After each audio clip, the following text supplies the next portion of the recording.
Hello everyone. Today we are going to be talking about suffixes. Now, a suffix is very similar to a prefix in that it is used to change the meaning of a word. But the difference is that a suffix is placed at the end of the word, at the end of the base word to create a new word, okay? And if you're not sure what a base word is, you can check out my video on prefixes, which I briefly mentioned what it is, but I'm going to mention it again. So a base word would be the word that cannot be broken down any further, right? It is a word that can stand on its own. A prefix is, no, not a prefix. A suffix is also an example of a morpheme. That was also a term that came up with the prefixes. So a morpheme is the smallest unit of a language which has function. A morpheme could be a single word, or a single letter, or it could be a couple of letters, right?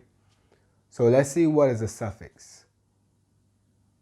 So a suffix is a group of letters placed at the end of a word to make a new word, right?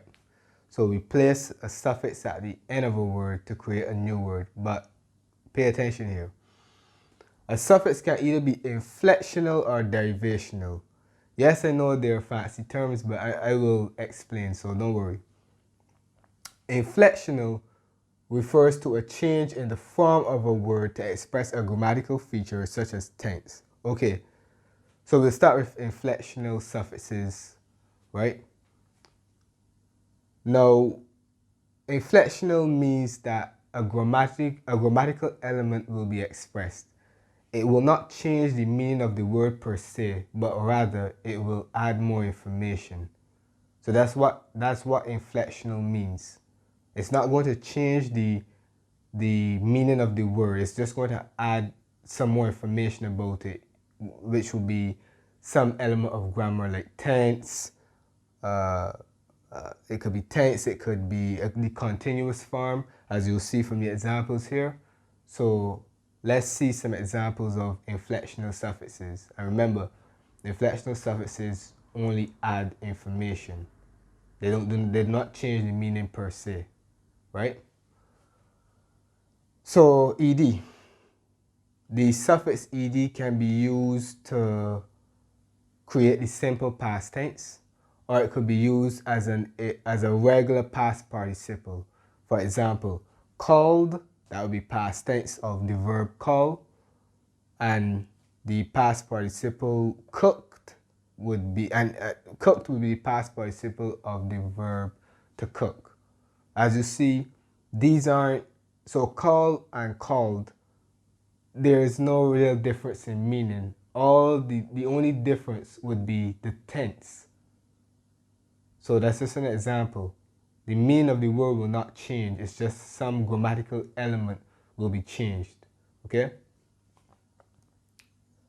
S or ES. This could either represent the plural or it could be third person singular present. So dog, dogs, and drive, drives. Right? ES, of course, an example of ES would be, for plurality, would be like watch. Watch. If I wanted to make this plural, I would say watches. Right? Watches. Right? And also if I want to make the third person singular present tense. N. So this would be the irregular past participle. Right? So examples, taken, eaten. Right? Taken and eaten. These would be irregular ones because of course the regular ones would take the ed. Ing. This would represent the gerund or the continuous, right? Making, singing, right? Er, comparative, right? So when you're comparing two persons, you could say safer or smarter.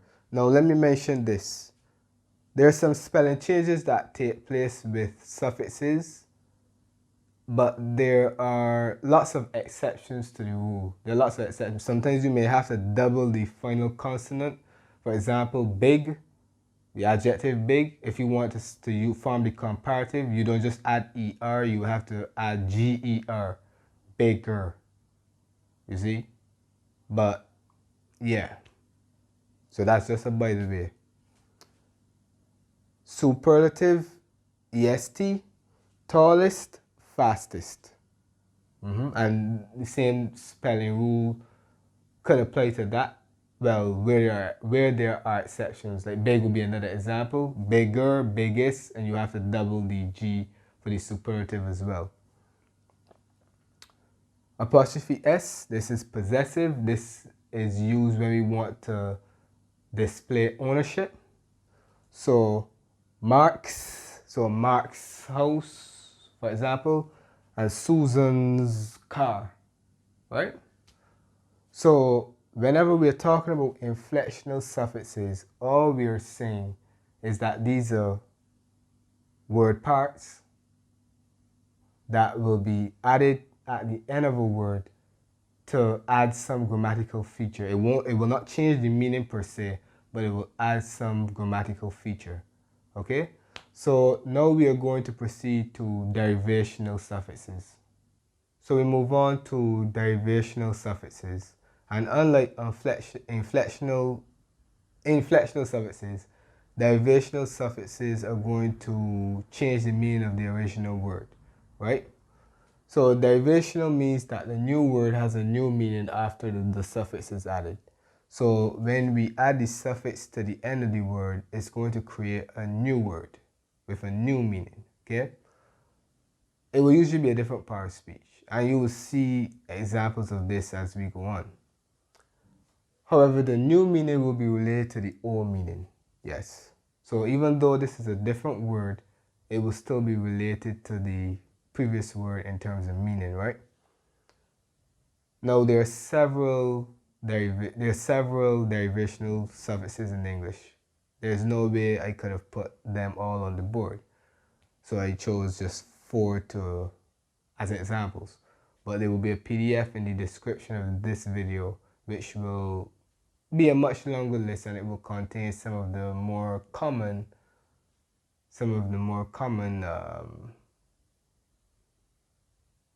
suffixes that are used in English, right?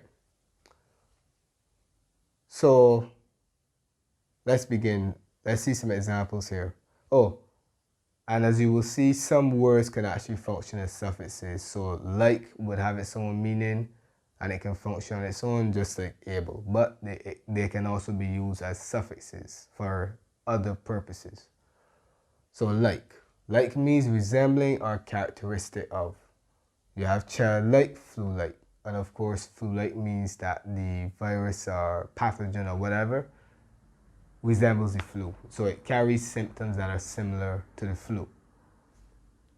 EWS, we say that is the meaning of that would be the female or the feminine form. Waitress, actress. Full means full of.